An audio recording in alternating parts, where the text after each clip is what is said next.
invito a abrir la Biblia en la carta de Pablo a Filipenses. Vamos a hacer un paréntesis en Judas para retomar el domingo que viene, ya con los chicos presentes. Filipenses capítulo 2, versículos 12 y 13.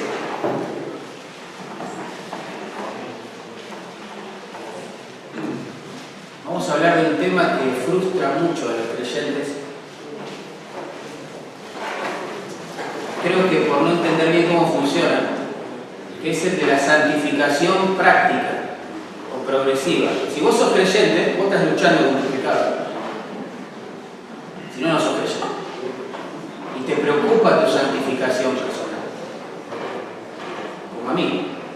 Nunca voy a olvidar, estaba en un campamento, terminé de predicar y se me acercó un joven, así un poco frustrado, y me dice: todo el mundo me dice lo que tengo que hacer, pero ¿quién me va a dar el poder a mí para hacerlo? ¡Wow! Me quedé pensando mucho en esa frase, por mucho tiempo. Todo el mundo me dice lo que tengo que hacer. ¿Dónde está el poder para hacerlo? Bueno, el versículo 12 de esta carta, noten, Pablo nos dice lo que tenemos que hacer. Y en verso 13, ¿dónde está el poder para hacerlo? Verso 12, por tanto, amados míos, como siempre habéis obedecido, no como en mi presencia solamente, sino ahora mucho más en mi ausencia, ocupaos en vuestra salvación con temor y temblor. Ahí está lo que tenemos que hacer. Automáticamente con este joven podemos preguntarnos: ¿quién nos va a dar el poder para hacerlo? Verso 13 responde: porque Dios es el que en vosotros produce así el querer como el hacer, por su buena voluntad. Básicamente, a manera de resumen de estos dos versículos, lo que tenemos es lo siguiente: aprovechen al máximo la salvación que Dios les ha dado, verso 12, porque Dios es el que va a darles el poder y el deseo de hacerlo. Versículo 13. Repito, el resumen de todo este sermón: aprovechen al máximo. Nosotros diríamos: sáquenle el jugo a la salvación que tienen por gracia, porque Dios es el que produce el deseo y el poder para que lo hagan. Versículo 13. Por un lado, ven el equilibrio, ¿no? Se nos llama a obedecer la exhortación, ocupándonos de nuestra salvación. Y por el otro, a depender del poder y del deseo también de Dios para hacerlo. Hay un equilibrio, ¿ven?, entre la obediencia y la dependencia, entre el precepto que se nos da y el poder también que se nos concede por gracia. Por eso creo que este texto es uno de los más importantes para ayudarnos a entender a los cristianos cómo funciona en la práctica la santificación. Un teólogo ya fallecido definió la santificación con estas palabras: es aquella operación bondadosa y continua del Espíritu Santo mediante la cual libera al pecador redimido, es decir, a los creyentes, de la corrupción del pecado, número 1. 2, renueva su naturaleza a la imagen de Cristo. 3, lo capacita para hacer buenas obras. Eso es la santificación. Dios, a través de su Espíritu, nos metió en un proceso en el cual nos está apartando progresivamente de nuestro pecado, está formando la imagen de Cristo en nosotros, y el objetivo es que nosotros podamos glorificarlo a través de nuestras buenas obras. Una advertencia importante para hacer es que la justificación, la salvación y la santificación son cosas distintas. ¿Sí? Eso tiene que quedar muy claro. En un sentido son inseparables, pero no son intercambiables. Es decir, operan juntas, pero no son la misma cuestión, digamos. No es lo mismo. Cuando creímos en Cristo, hemos respondido al Evangelio en arrepentimiento y fe, ya hemos sido justificados en ese mismo momento, de una vez y para siempre. Dios nos ha declarado justos en Cristo. nos ha dado la justicia de Cristo. No hay justicia mayor que esa, mayor justicia suficiente para entrar en la gloria. Eso sucedió una sola vez y para siempre.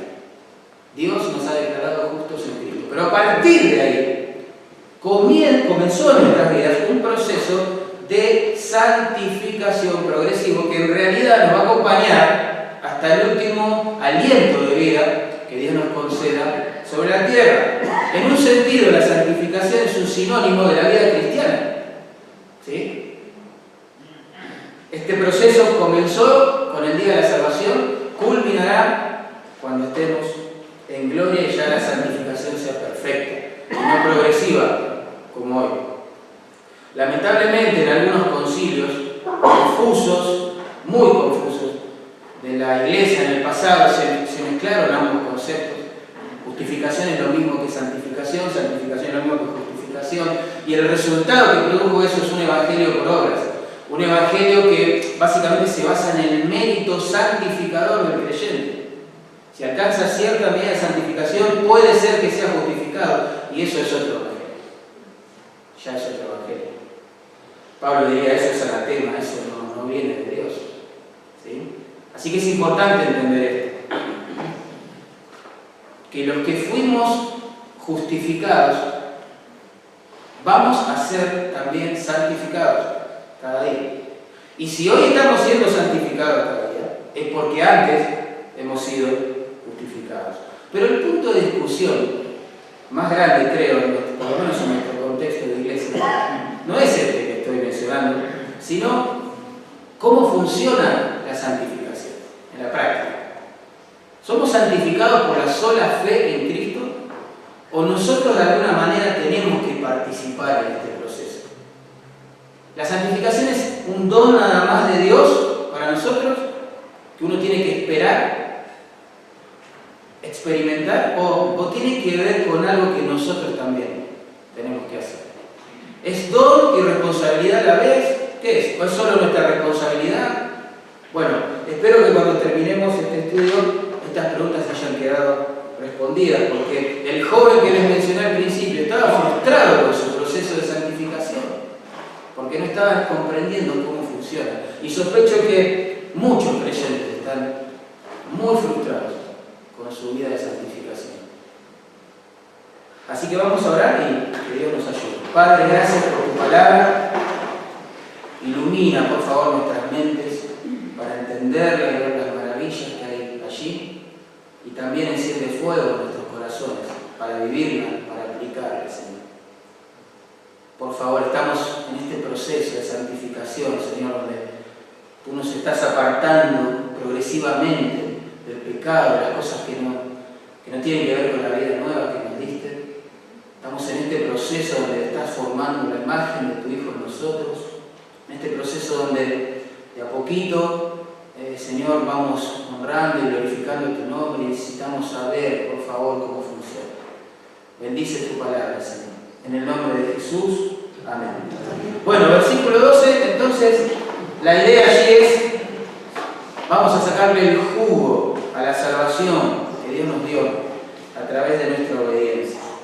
Dice allí la palabra de Dios: por tanto, amados míos, como siempre habéis obedecido, no en mi presencia solamente, sino mucho más ahora en mi ausencia, ocupados en vuestra salvación con temor y temblor. ¿Vieron cómo comienza el verso 12?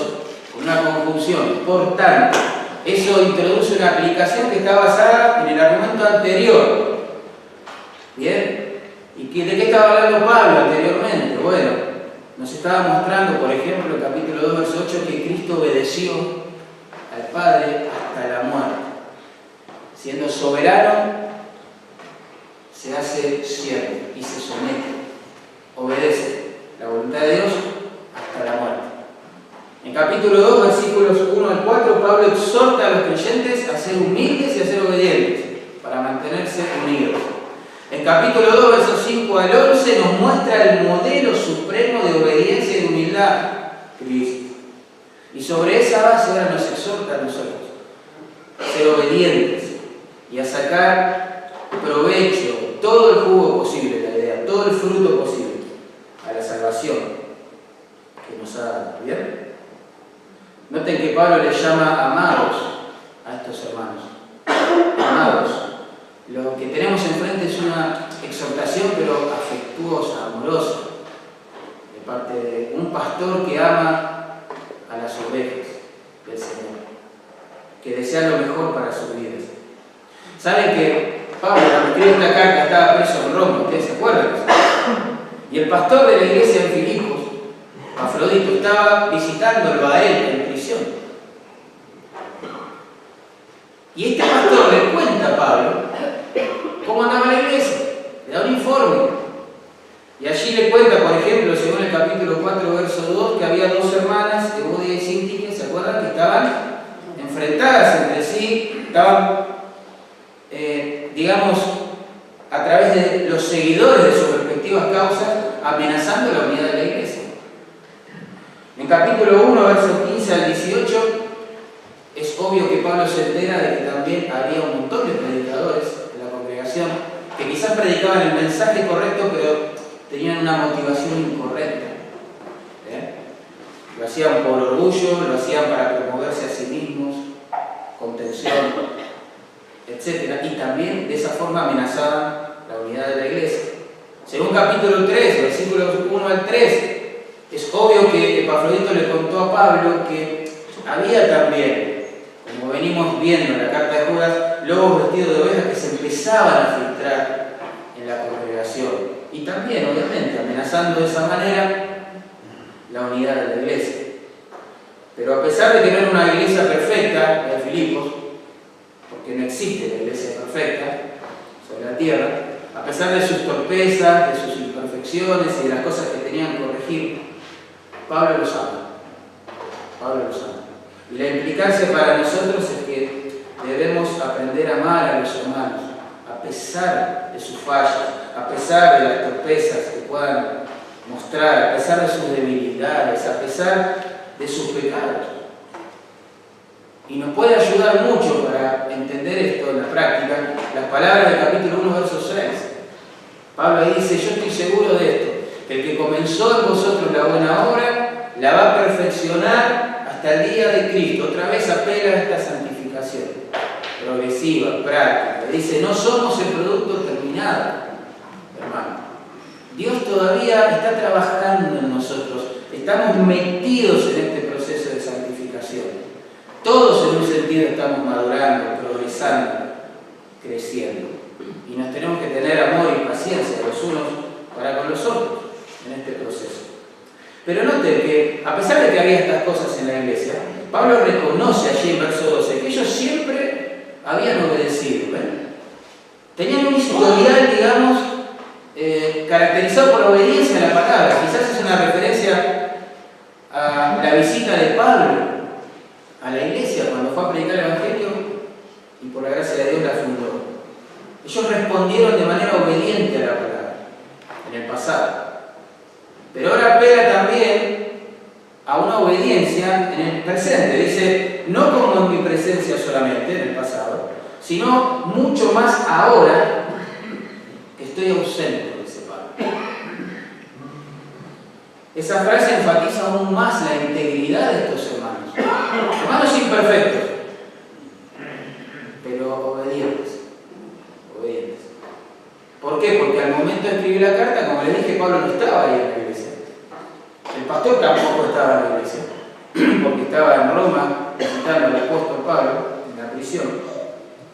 Así que el punto acá es que Pablo recalca que estos hermanos son obedientes al Señor y les llama a ser obedientes a pesar de que sus líderes no están presentes, de que sus líderes no los están, supervisando, no se están controlando, porque la verdadera obediencia es un acto de adoración que se ofrece a Dios. Estén o no estén presentes, vamos a decir así, nuestros líderes espirituales. En Efesios 6:5 Pablo advierte a los creyentes que trabajan en relación de dependencia: no sirvan al ojo como los que quieren agradar a los hombres, sino como siervos de Cristo, háganlo de corazón, haciendo la voluntad de Dios. equilibrio hermoso, ¿no? Hay dos posibilidades, hermano, con nuestra obediencia. O lo hacemos para el ojo, el agrado de los hombres, o lo hacemos de todo corazón para nuestro Señor. Bueno, Pablo pasa ahí directo a la exhortación. Ahora, ocupados, dice, en vuestra salvación, con temor y temblor. Yo sé que siempre han obedecido, dice Pablo a los hermanos, siempre lo han hecho.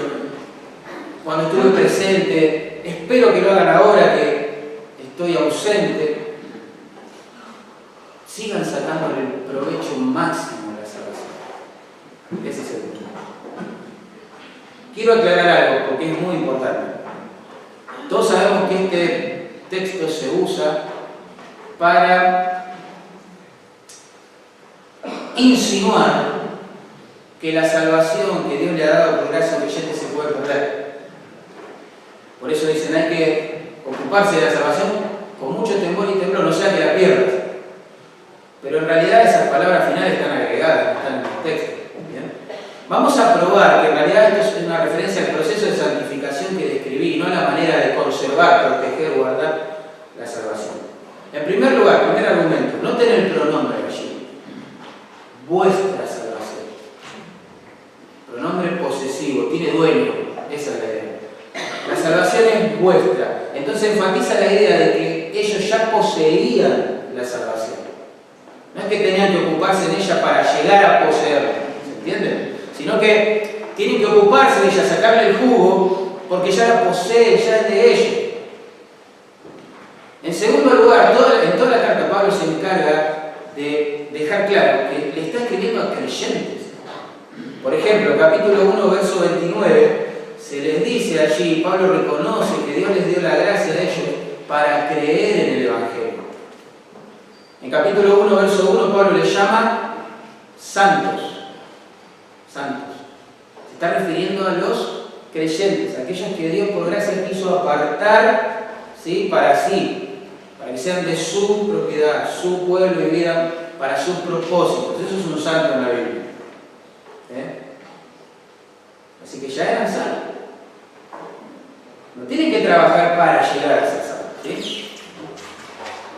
Otra cosa importante a notar acá es que estamos frente a un pasaje que es ético, no soteriológico.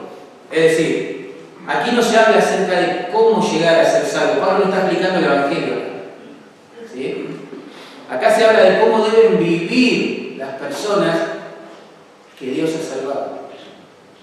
Es distinto, ¿no? Otro argumento, noten allí el siguiente versículo. Dice, trabajen, ocúpense con temor y temblor en vuestra salvación, porque Dios es el que va a producir en ustedes el deseo y el poder para hacerlo. O sea, es un llamado a la obediencia, claramente, y a la dependencia del poder de Dios. Es santificación práctica esto, ¿sí? Y por último, ustedes saben que hay un principio de hermenéutica que se denomina de síntesis, que parte de la noción de que la Biblia nunca se contradice a sí misma, al contrario, se explica y se complementa a sí misma, ¿sí? Y la Biblia en otras partes claramente, bueno, en todas partes, dice cosas como estas: por gracia sois salvos, por medio de la fe, esto no es de vosotros, pues es don de Dios, no por obras, para que nadie se gloríe. Efesios 2, 8 y 9, Romanos 3:20 dice, ya que por las obras de la ley ningún ser humano va a ser justificado, jamás, nunca.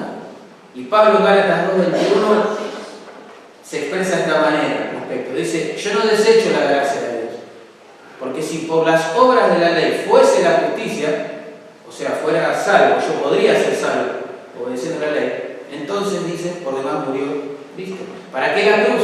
Si el hombre se podría salvar a sí mismo. La cruz lo que muestra es que el hombre es totalmente incapaz de alcanzar justicia por sus obras. Por eso el Evangelio nos confronta con esta realidad, nuestro pecado, nuestra impotencia, nuestra incapacidad. Nos llama al arrepentimiento y a volver en fe a Jesús, porque Él sufrió el castigo de nuestra raza. Él compró la justicia para todos los que creen. Él nos revistió con su justicia cuando hemos creído. Nuestra esperanza está en Jesús, no en nuestras obras. Y este texto de ninguna manera contradice la enseñanza de las Escrituras. ¿Bien? La llave para interpretarlo bien está en la palabra ocupados y en el contexto, claramente. Esa palabra que se traduce ocupados allí significa producir abundantemente. La idea es dar mucho fruto. Se usa, por ejemplo, en Romanos 4:15 para decir que la ley produce ira. ¿Sí? Es decir, nadie va a alcanzar la gracia de Dios por la obediencia a la ley, porque no puede hacerlo. Entonces lo que produce claramente la ley es ira, condenación, juicio. En Santiago 1:3 también se usa esta palabra para decir que las aflicciones, las pruebas que vivimos los creyentes, producen, ahí está la palabra, paciencia. ¿De acuerdo? Paciencia. Y lo produce en abundancia. Ese es el punto. Transportándonos a aquella cultura, si el patrón le decía a sus jornaleros, por ejemplo, utilizando esta palabra, ocúpense del campo, lo que les estaba diciendo es cosechen el mayor fruto posible hoy. ¿Sí?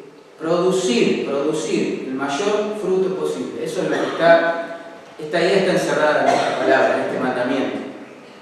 Por eso trabajar en la salvación significa sacarle el mayor provecho, ¿sí?, a esta gracia que Dios nos ha dado para nuestra sorpresa y para su adoración.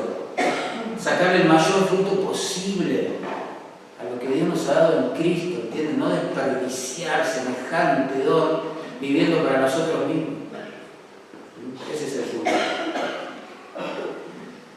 Yo hoy les comentaba que la exhortación está basada en el ejemplo de Cristo, ¿no? Por tanto, dice.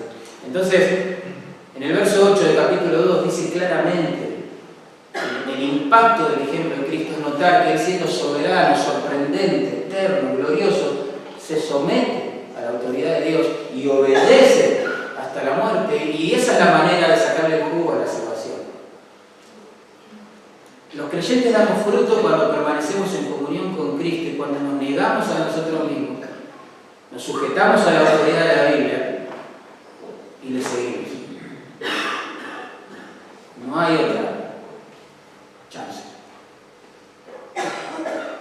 La Nueva Traducción Viviente traduce esta expresión de esta forma: esfuércense por demostrar los resultados de su salvación obedeciendo a Dios con profunda reverencia y temor. En realidad, más que una traducción, es una interpretación.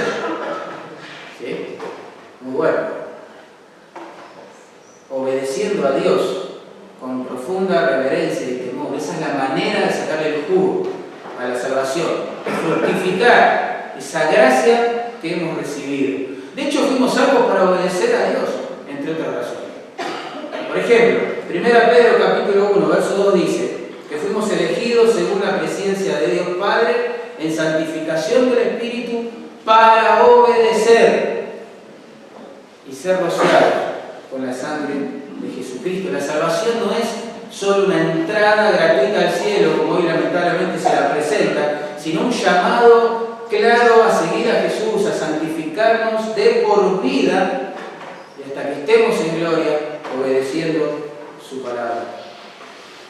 De hecho, el verbo que se traduce ahí, obedecido, en verso 12, implica la idea de ponerse por debajo del sonido. De acá se deriva la palabra acústica. Uno se coloca por debajo de lo que está escuchando. ¿Sí? La idea que comunica es oír, pero para obedecer. ¿Sí? Esa debería ser la actitud que caracteriza a las ovejas del Señor respecto de su palabra. El Señor dijo eso. Si hay algo que diferencia a las ovejas de las que no lo son, es que oyen mi voz, dice el Señor, y me siguen. Y me siguen.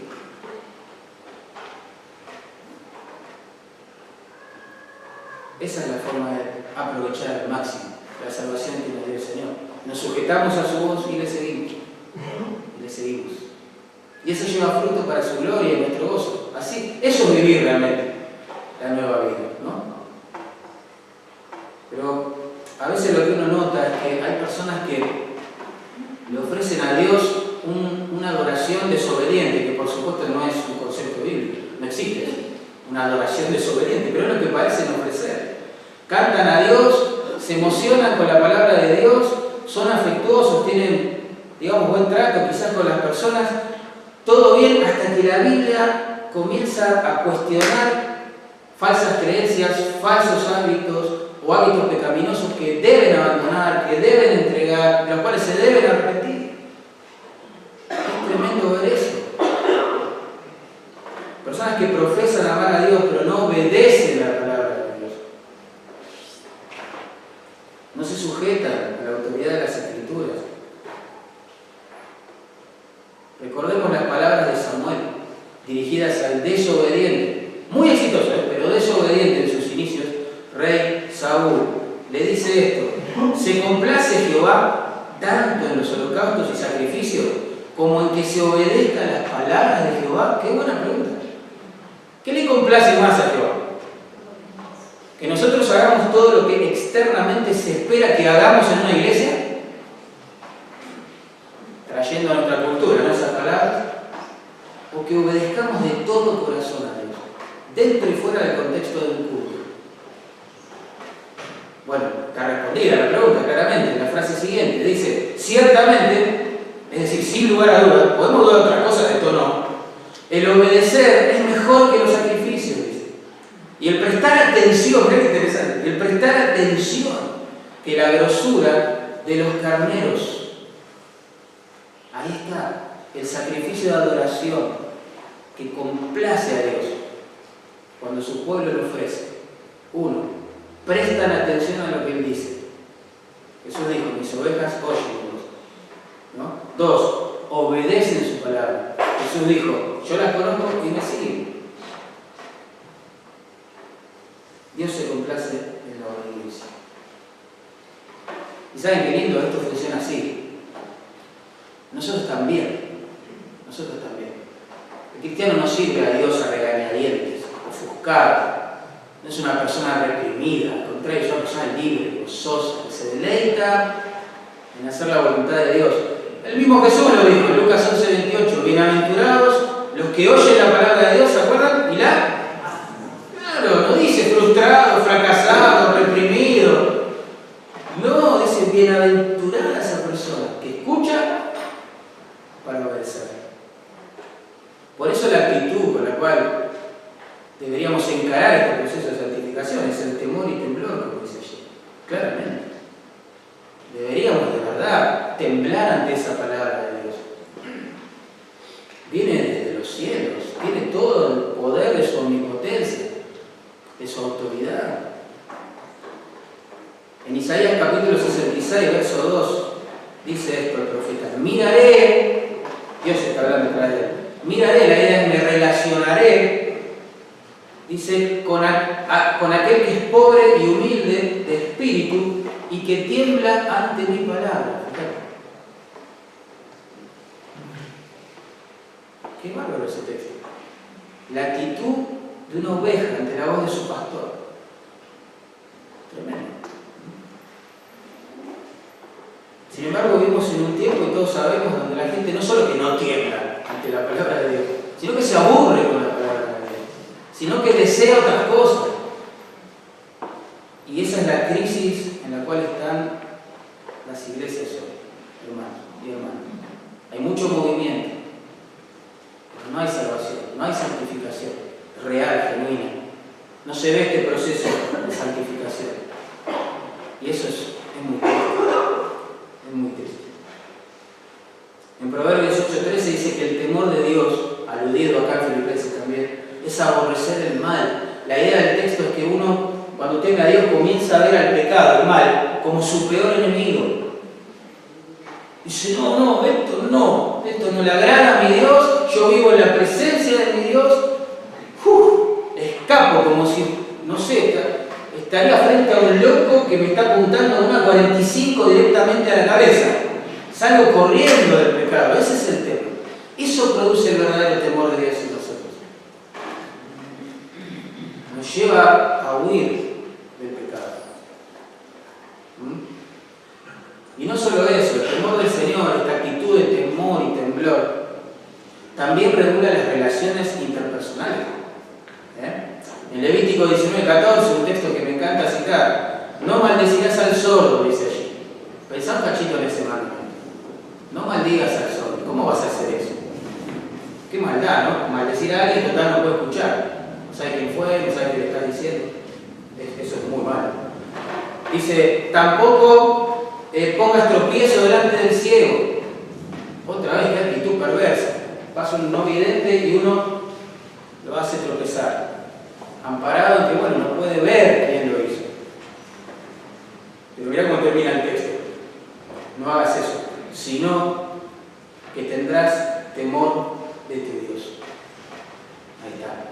El sordo no escucha, el ciego no ve, pero Dios todo lo escucha, todo lo sabe, todo lo ve. Cuando uno es consciente de la grandeza de Dios, su temor comienza a ser como un cerco de protección contra el pecado para nuestras vidas. Y sospecho que todo el romanticismo que hay hoy alrededor de la teología ha hecho que la iglesia cada vez tenga un poquito menos. Un poquito menos. Es como una erosión espiritual. Es un proceso de desgaste que se va dando de a poquito, a poquito, a poquito.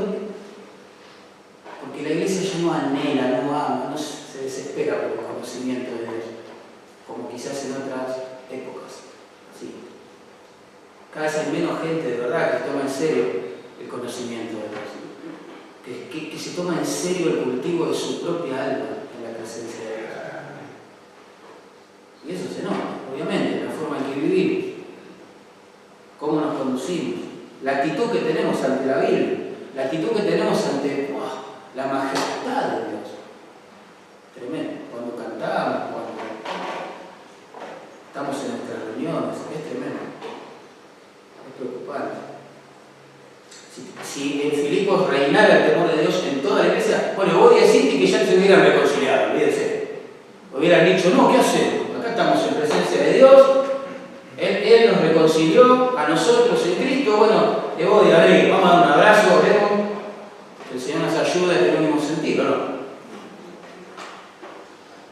Quizás esas personas que predicaban a Cristo el mensaje correcto, pero con un corazón mal motivado, promoviéndose a sí mismos y esas cosas, si temieran a Dios se hubieran arrepentido de su pecado y estarían pidiendo gracia para ser humildes y promover la gloria de Dios y no la propia, ¿no? Temor de Dios.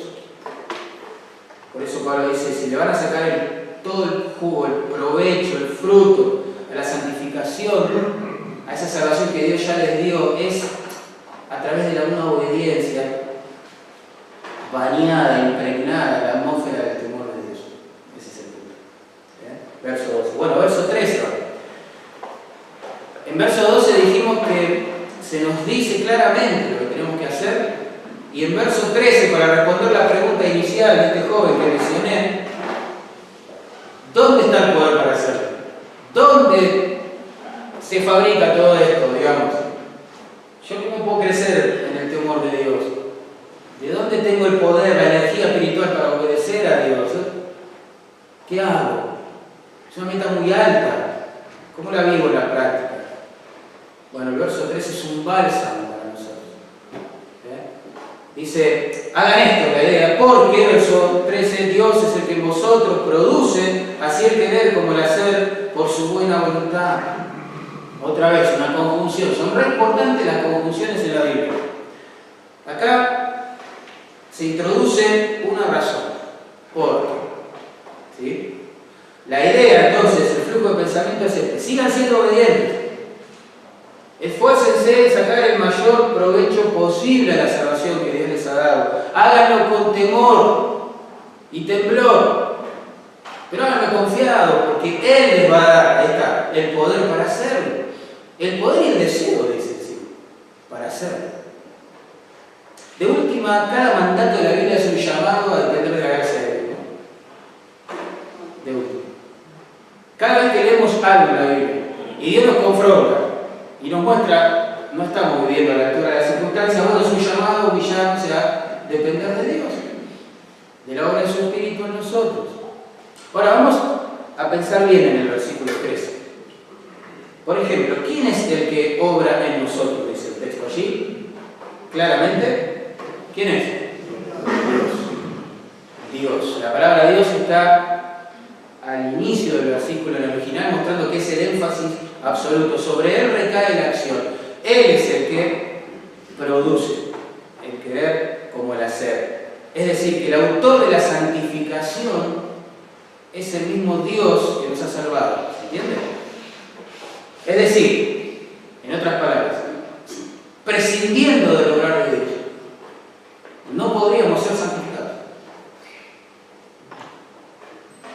Qué verdad, por un lado, humillante, ¿no? No, si Dios nos dejara a nosotros, nos abandonara a nuestro propio corazón, pensamientos, designios, intenciones, no podríamos agradarle. No podríamos agradarle. Eso lo tuvimos que reconocer cuando nos llevó arrepentidos a confiar en Cristo para salvación, y eso lo tenemos que reconocer todos los días. En Gálatas capítulo 5, verso 17, claramente dice que es el Espíritu Santo, bien, el que batalla contra los deseos pecaminosos de nuestro propio corazón, de nuestra propia carne, naturaleza caída. En 2 Corintios 3:18, Pablo afirma que los creyentes somos transformados de gloria en gloria en la misma imagen de Jesús por el Espíritu, dice allí, del Señor. Él es el agente. La Trinidad entera está, digamos, obrando en nosotros. Santificación. Lo que pasa es que a veces los creyentes tenemos la expectativa irreal de vivir en santidad sin estar en comunión con el Dios que santifica. Eso es un juego perdido. ¿Qué hay de bueno en nosotros? Nuestra naturaleza caída ya no es nuestro amo, no somos esclavos de ella, pero reclama nuestra atención todo el tiempo. Por eso somos tentados, por eso luchas contra el pecado, por eso yo lucho contra el pecado. Y esta realidad que caracteriza nuestro peregrinaje en la tierra, hermanos y hermanas, debe ser un llamado, ¿sí?, a depender de nuestro Dios santificador, claramente. Ahora, ¿dónde opera el Señor? ¿Dónde obra? Fíjense, ahí en el versículo 13 dice, en vosotros, ¿verdad? Dios produce en vosotros. La idea es dentro de vosotros o entre vosotros. Se podría traducir de las dos maneras. Las dos cosas son ciertas. Pero la verdadera santificación, es el énfasis ahí del texto, es la obra sobrenatural de Dios realizada en nuestro mundo interior, en nuestro corazón. ¿Sí? Es mucho más profunda que un cambio forzado, obligado, fingido de conducta. Es mucho más profunda que eso. Dios obra con poder en nosotros para que nuestra santificación no se limite, ¿entienden?, a las cosas que hacemos. Hoy todos sabemos por experiencia que es hasta simple aparentar, cada vez que nos reunimos los cristianos, vivir en santificación y en santidad. De hecho, nos encanta responder así. ¿Cómo estás? Bien. De la mano del Omnipotente, amparado bajo sus alas, dependiente total de Él. Y resulta que la realidad no es así muchas veces. Quizás hoy mismo te levantaste frío de corazón, seco, sin ganas de buscar a Dios. Bueno, es nuestra realidad, ¿no? Vamos a ser honestos, ¿no? Es nuestra realidad.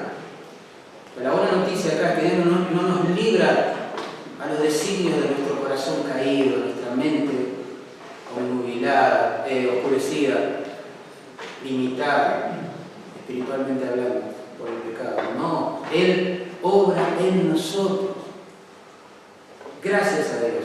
Miren, otro teólogo fallecido escribió esto: la santificación no consiste exclusivamente en una serie de nuevos actos de bondad. Eso lo puede hacer un incrédulo también. El que fumaba tira el cigarrillo, no sé, el que tomaba corre la botella, no sé. Pero no es solo eso. Es hacer que el árbol sea bueno con el fin de que el fruto sea bueno. Solo Dios para hacer eso. Implica un cambio esencial y progresivo de corazón. Yo he aprendido que los cambios, si no son producto del obrar de Dios en el corazón, siempre son superficiales y por ende de corta duración. Es tremendo. Por eso la iglesia, los creyentes, no funcionamos por reto, por grito, por obligación. todas las constituciones, reglas, estatutos, ordenanzas, llamémoslo como quiera, ver por haber de cómo debemos vivir, y aún así eso no va a producir santificación en nosotros. No tenemos la capacidad de santificarnos a nosotros mismos. No tenemos la capacidad de cambiar nuestro propio corazón, nuestra propia manera de pensar. La santificación es la transformación de la mente y de los afectos, lo que a su vez redirecciona nuestros actos hacia la obediencia a la palabra de Dios. Y créanme, no tenemos esa capacidad por nosotros mismos de hacerlo. No se trata, como decían los teólogos de antaño, no se trata de engrampar buenos frutos en malos árboles. Eso es religión, eso genera hipocresía, superficialidad, doble cara, doble vida, doble discurso. No se trata de eso. Se trata de que la rama, los creyentes, permanezcan en plena comunión, ¿sí?, con la vid del Señor, y de esa manera producir frutos. De eso se trata. Los cambios de conducta, hermanos, sin una transformación del corazón, en serio, son superficiales y de corta duración. Ahora, ¿qué hacen nosotros, según ese texto? Miren, Él es el que en vosotros produce, otra vez, fructifica, produce. El contexto claramente, lo menciono por las dudas, ¿no?, pero implica, exige entender esto no como que Dios hace todo el trabajo por nosotros. Porque en el versículo anterior ya nos mandó a obedecer y a ocuparnos, eso es un imperativo, ¿no? A aprovechar la salvación que se nos ha dado. No significa eso. Sí significa que Él nos da el poder, produce en nosotros abundantemente el poder y el deseo de hacerlo. En primer lugar, vamos a separar esto. Produce el querer, dice allí. La palabra que se traduce querer implica un fuerte deseo o un celo por algo, por alguien. El contexto dice si es por algo bueno o malo. En este caso, Dios produce deseos santos en nosotros para que nosotros podamos aprovechar al máximo la salvación que nos dio. Mirá la bondad de Dios. No solo nos salva por gracia, sino que en su misericordia y en su gracia obra en nosotros para que podamos desear obedecerle, desear vivir en el centro de su voluntad, desear buscarle, etc. Desear dar fruto para su gloria, para su honor. Dios opera, energiza, produce en tu mundo interior y en el mío un fuerte deseo, un fuerte anhelo para que hagamos su voluntad. Una vez estaba predicando este pasaje y vino un joven, cuando terminé, me dice: yo no tengo tremendo deseo, me dice, para hacer su voluntad. No es que todos los días tengo, un anhelo intenso de vivir en el centro de voluntad. Eso significa que no soy salvo, me dijo. Yo le dije, es obvio que ya produjo este deseo en vos, porque si no, no me estarías preguntando esto. Si vos fueras incrédulo, ¿qué te importa tu santificación? Si fueras incrédulo, si Dios no estaría obrando en tu corazón, ¿qué te importa estos temas? ¿Por qué de golpe ahora te importa hacer la voluntad de Dios? Aunque sea en forma esporádica, ¿no? Aunque sea fluctuante, en intensidad, digamos, el deseo. ¿Qué importa eso? Está el deseo, ya lo puse. Es un milagro que un pecador como nosotros, pecadores como nosotros, anhelemos vivir para Dios. Ese es el producto de la salvación. Ese es el producto de la santificación que Él ha iniciado en nosotros. Es un milagro, hermano. Vos quisiste venir a la iglesia hoy. O alguien te obligó. Vos quisiste venir. Vos quisiste buscar a Dios seguramente esta mañana. Espero que haya sido así. Vos querés orar. Vos querés leer la Biblia. ¿Y dónde sale eso? ¿Lo trajiste de la cuna? No. Dios produce en los creyentes el querer. ¡Qué bueno que es Dios! Es precioso Dios. Nos salva para acercarnos a Él y nos santifica todos los días para que vivamos cerca de Él. Insisto, si nos dejaran, digamos, librados a nuestros propios corazones, quizás no nos preocuparía buscarlo. De hecho, ¿qué es lo primero que hacemos? cuando estamos en pecado. Esquivamos toda influencia espiritual. Esa es nuestra naturaleza, caída. Pero Dios es bueno. Por eso el salmista oraba estas palabras: Dios, inclina mi corazón a tus testimonios, a tu palabra. Por favor, Dios. La idea es arrastrar mi corazón que está frío, seco, hacia tu palabra. Paréntesis. Cuando el salmista escribe el Salmo 119, que es reconocido y amado, ¿no?, por nosotros, no pierdas de vista esto cuando lo leas. Que él está súper depresivo cuando lo escribe. Él está por el piso. Un montón de veces vas a leer en el Salmo expresiones como esta: abatida hasta el polvo está mi alma. Vivifícame con tu palabra. Se deshace mi alma de ansiedad, Dios. Vivifícame con tu palabra. Él está súper desanimado cuando escribe este salmo, pero él sabe claramente dónde está la fuente de la vida. Y le pide a Dios: Dios, mi corazón es un desastre, se distrae, se desenfoca. Por favor, tráelo hacia tu palabra. En otras palabras, por favor, producí en mí el querer, Dios. Tan frío, tan seco de corazón. Por eso Ageo reconoció que fue Dios quien despertó el espíritu. Me llama la atención esa frase. Despertó el espíritu de Zorobabel, gobernador de Judá, y el espíritu de Josué, sumo sacerdote, y el espíritu de todo el resto del pueblo. ¿Para qué? Dice: vinieron y trabajaron en la casa de Dios. Fue Dios el que motivó a los líderes de la nación espirituales, al pueblo, a honrar su nombre, reconstruyendo un templo que estaba en ruinas. En esa cultura eso significaba un Dios prácticamente derrotado. Y al pueblo ni le importaba. Estaban todos viviendo para sí mismos. Pero en su bondad, Dios despertó el corazón de varios de ellos y se pusieron a trabajar. Y así funciona. Si en este culto Dios va a despertar el corazón de alguien para que vuelva a tomarse en serio el cultivo de su alma, el proceso de santificación, quiera sacar el jugo otra vez a la salvación, es porque Dios es bueno y está produciendo eso en los corazones. Dios nos llama a obedecer, Dios nos llama a aprovechar esa salvación que nos dio, a fructificar para su gloria, y encima nos da el deseo de hacerlo. Qué bondad, cuánta gracia. Se acuerda de que somos polvo, tiene compasión de nosotros, no nos trata de acuerdo a nuestras iniquidades, como dijo el salmista. Conoce nuestra debilidad. Qué hermoso que es Dios. Precioso. El cristiano no es alguien que sirve a Dios, insisto, a regañadientes.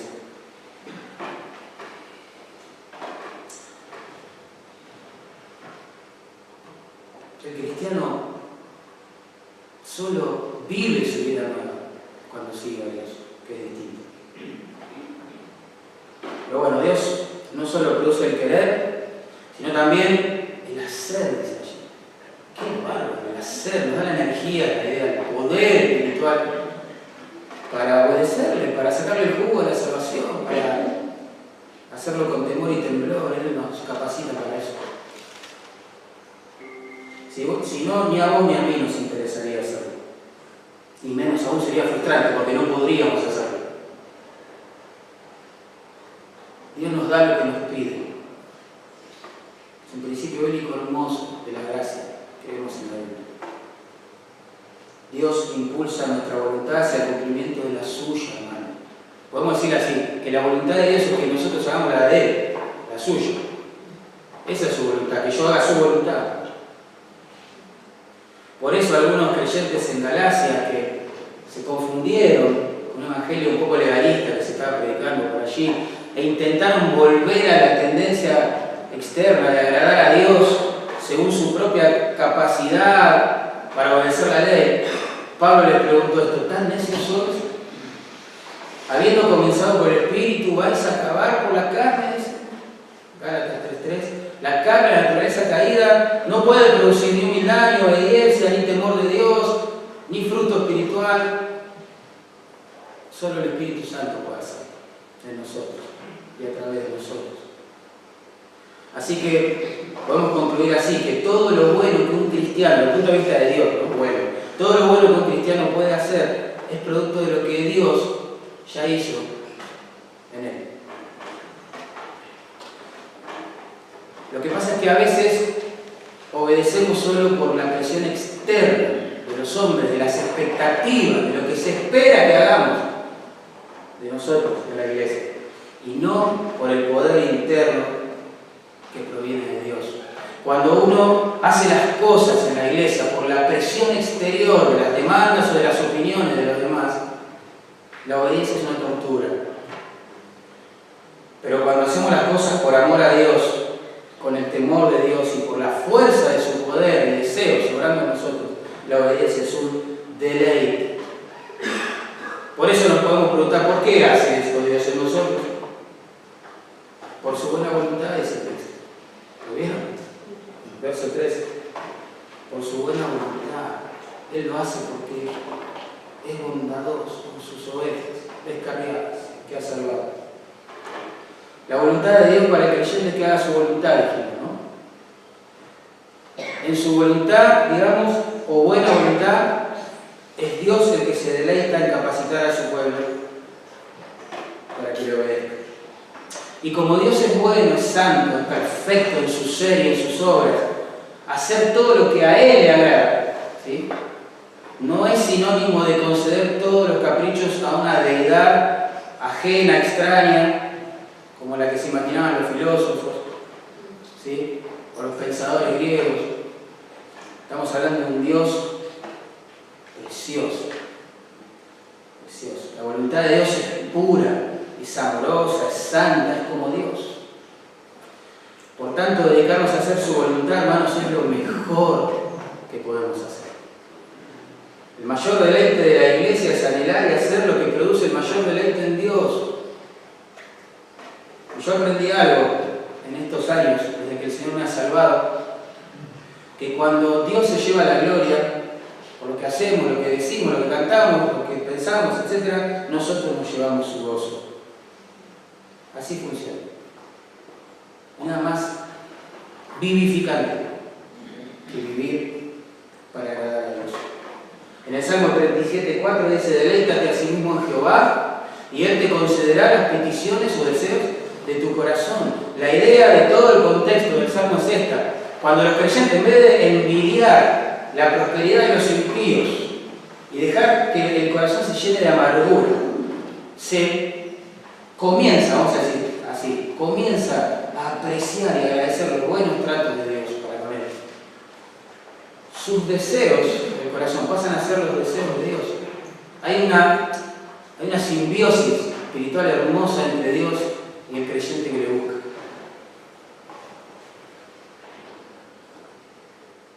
Así que de esto se trata el proceso de santificación. Como verán, no somos pasivos en esto. Siempre la relación entre el poder de Dios y la obediencia de los creyentes ha sido un tema de debate tremendo. Pum, pim, pam, ¿no? Por eso hay dos tendencias muy fuertes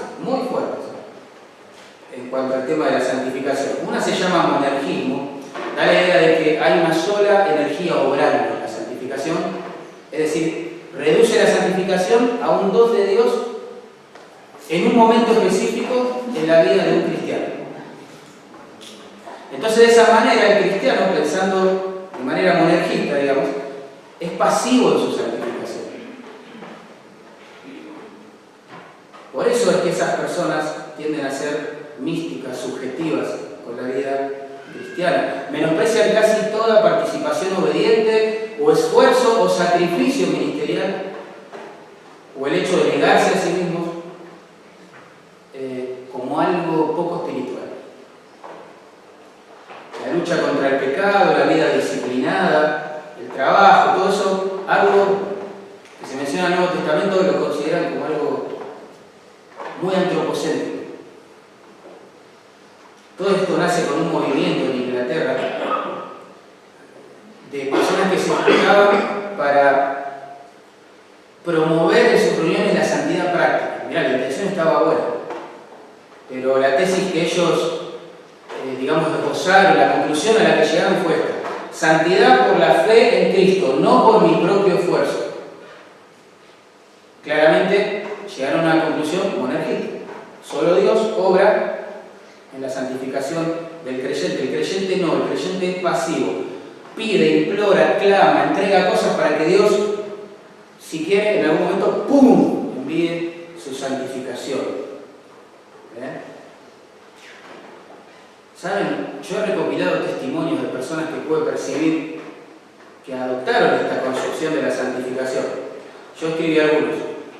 Dice, la exhortación, la idea es que me hacían todo el tiempo, ¿no? Quítate del camino y deja que Cristo viva su vida a través de ti. Fue enloquecedora, me dijo un joven. Nunca supe cómo vivirla en la práctica. ¿Qué es eso de que ceder el volante a Cristo de tu vida? Deja que Él maneje. Suena muy poético y muy lindo, pero ¿cómo se vive eso en la práctica? ¿Qué es eso? Cuando soy tentado a pecar, ¿qué hago? Es confuso, ¿entiendes? Es un poco subjetivo. Un joven hace poquito me dijo, estoy frustrado con mi vida cristiana. El mes pasado entregué todas las áreas de mi vida a Cristo, pero aún no me ha transformado. ¿Ves la frustración? Este joven siente que Dios obra en otros, pero en él no. Como que asume la postura de que ni Dios me puede ayudar en mi santificación.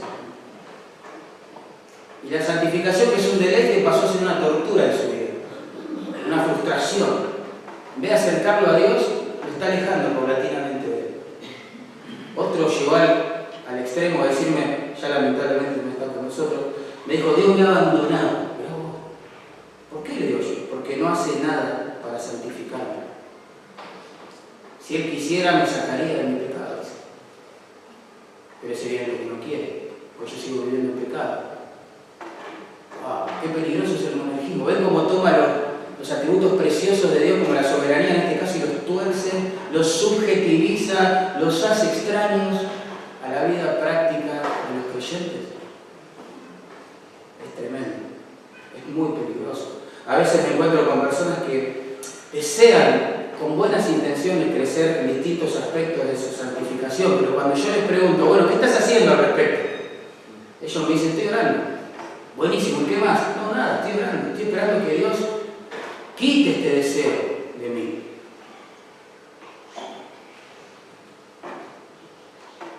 Esperar que Dios haga lo que vos tenés que hacer, eso no es sabiduría. Eso es malinterpretar su soberanía, cómo opera la santificación.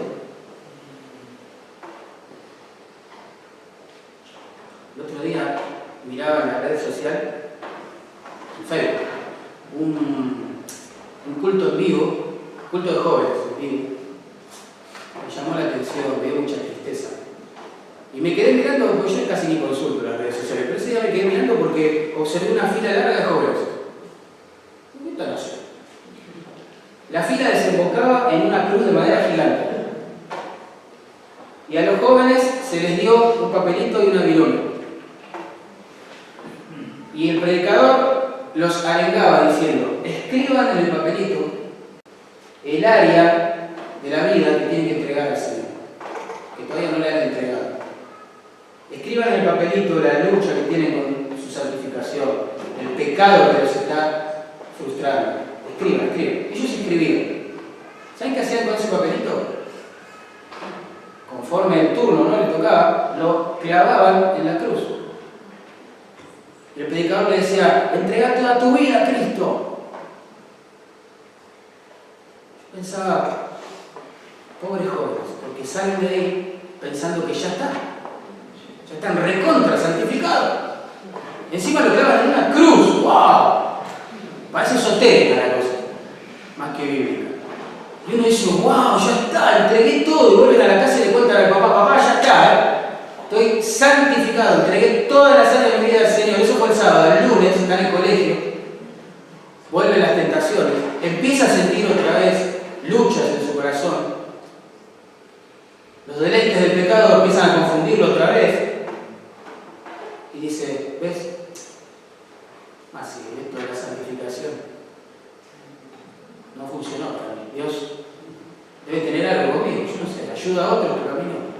¿Ven qué frustrante que es? no entender cómo opera la santificación. Esto no es solo cuestión de jóvenes. Puede haber adultos cristianos entre nosotros que están recontra frustrados con su proceso de santificación. Y eso en gran parte es porque a veces no entendemos cómo funciona, cómo opera. Yo soy sinergista de todo corazón, no monergista. Yo creo que hay dos energías, vamos a decirlo así, operando en nuestra santificación. Hay cosas que Dios hace en nosotros y hay cosas que nosotros somos responsables de hacer. La santificación en ese sentido es tanto un don divino, sin el cual no podríamos aspirar a ella, pero también una responsabilidad humana nuestra, claramente. Claramente. Por eso la Biblia está llena de mandamientos. Es don y tarea a la vez. Es la obra de Dios y a la vez la respuesta obediente a esa obra en nuestros corazones. El creyente decide obedecer a Dios, y este es el resumen, porque Dios le da deseo y poder para hacerlo. Así funciona la santificación. Y es hermoso vivir así. Porque uno no siente a Dios como casi de la vereda enfrente en este proceso de santificación. No, es el pastor que está al lado de la oveja, que la levanta cuando cae, que la trae hacia él cuando peca, que la restaura cuando comete torpezas. Precioso vivir en plena comunión con Dios la santificación. John Murray dijo esto: Dios obra en nosotros y nosotros también obramos. ¿Ves? Pero es solo debido a que Dios obra que nosotros obramos. Parece un trabalero. Toda obra realizada por nosotros es el santo resultado de la obra de Dios en nosotros. Dios obra en nosotros y esa obra es un llamado a obrar también en nosotros. Nos damos cuenta que Él es bueno. Es nuestro aliado, no el que está enfrente en el tema de la santificación. Segunda Pedro 1:5. Vosotros también, poniendo toda diligencia, dice, ¿ves ahí algo para hacer ahí? Añadida a vuestra fe, virtud, etcétera, etcétera. 1 Corintios 15:10. Por la gracia de Dios soy lo que soy, y su gracia no ha sido en vano para conmigo. Antes he trabajado más que todos ellos, dice Pablo, pero no yo, sino la gracia de Dios conmigo. Pablo está diciendo: yo me mato trabajando en el servicio del Señor. Eso no es humanismo, eso no es antropocentrismo. Eso es obediencia al claro llamamiento del discipulado. Yo me mato trabajando por el Señor, dice, pero reconozco todo el tiempo que no podría hacerlo si su gracia no estaría operando en mí. 2 Corintios 3:18, Pablo dijo: por tanto, todos nosotros, esto no es para un creyente, otro no, todos nosotros, mirando a cara descubierta como en un espejo la gloria del Señor, somos transformados de gloria en gloria, a la misma imagen del Señor, como por el Espíritu del Señor. En resumen de ese versículo, todos nosotros, cuando miramos la gloria del Señor en las Escrituras, cuando experimentamos esa gloria todos los días en comunión con Él, somos transformados por la acción del Espíritu Santo en nuestro interior. La meta de la santificación es la imagen de Cristo en nosotros. El medio es contemplar a Cristo a través de las Escrituras y la comunión con Él. Y el motor para lograrlo es el poder del Espíritu Santo. Miren cómo funciona. Los creyentes estamos siendo transformados a imagen de Cristo por medio del poder del Espíritu Santo, usando su palabra en nuestras vidas. En Colosenses 1:29, Pablo dijo lo mismo: para lo cual también trabajo, otra vez, agonizo, me mato, es la idea, sufro, sudo, todo junto, me sacrifico, pero lucho según la potencia de Él, dice, la cual actúa poderosamente en mí, ¿ves? El equilibrio otra vez. Pablo se hace cargo y dice: yo trabajo, yo me esfuerzo, yo transpiro la camiseta por el Señor, por amor a mi Señor, pero lo hago porque Él está dando el poder en mí para hacerlo. Hay equilibrio, acá no hay frustración, acá hay deleite, acá hay orientación, acá no hay esperar cosas místicas, acá hay un caminar práctico con el Señor, diario con el Señor, hermoso con el Señor. La vida cristiana funciona así, hermano, en todos aspectos, la santificación, el servicio, todo es un llamado a la obediencia por un lado y a la dependencia por otro. Vos sos el que tenés que predicar a Cristo, ¿sí o no? Es así, es un mandato, bueno, pero es Cristo el que salva a las personas. ¿Qué quiere? Yo soy el que tengo que amonestar a mi hermano, pero es Dios el que lo puede santificar nada más. Yo soy el que tengo que enseñar la Biblia, es solamente Dios el que va a edificar, traer luz a la mente de las personas. Yo soy el que tengo que aconsejar, pero Dios es el único que puede aclarar la mente de ese hermano que está confundido. Yo puedo abrazar y debo hacerlo, ¿no? La persona que sufre, pero solamente Dios le va a dar su paz, y solamente esa paz va a guardar su mente y su corazón, evitando que se desespere. Yo tengo que orar, pero Dios es el que responde como quiere, cuando quiere y de la manera que quiere. Yo soy el que tengo que estudiar las Escrituras, pero Él es el que me da luz a través de su Espíritu para entenderla. Uno es el que planta, dijo Pablo, otro es el que riega, pero solo Dios es el que da crecimiento. Uno peca y tiene que confesar, pero Dios es el que realmente restaura nuestra alma. Uno corre al trono de la gracia cuando está cansado, desanimado, está a punto de tirar la toalla. Dios nos da la oportuna gracia y misericordia para levantarnos, limpiarnos y que sigamos adelante. Yo debo sacarle el jugo a la salvación, dice el versículo 12, obedeciendo las Escrituras, con temor de Dios. Pero Él es el que da el poder y el deseo para hacerlo. ¿Oramos? Miguel, por favor, por allí, orá por nosotros, Miguel, por favor.